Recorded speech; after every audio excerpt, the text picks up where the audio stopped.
श्रियकान्ताय कल्याणनिधये निधयेऽर्तिनाम् श्रीवेङ्कटनिवासाय श्रीनिवासाय मङ्गलम्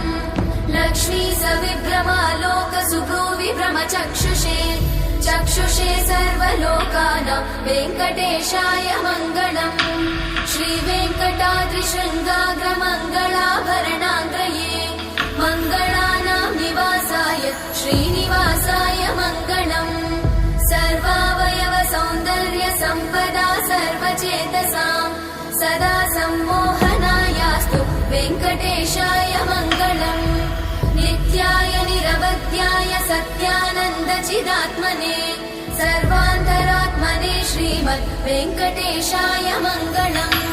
स्वतः सर्वविदे सर्वशक्तये सर्वशेषिने सुलभाय सुशीलाय वेङ्कटेशाय मङ्गलम्।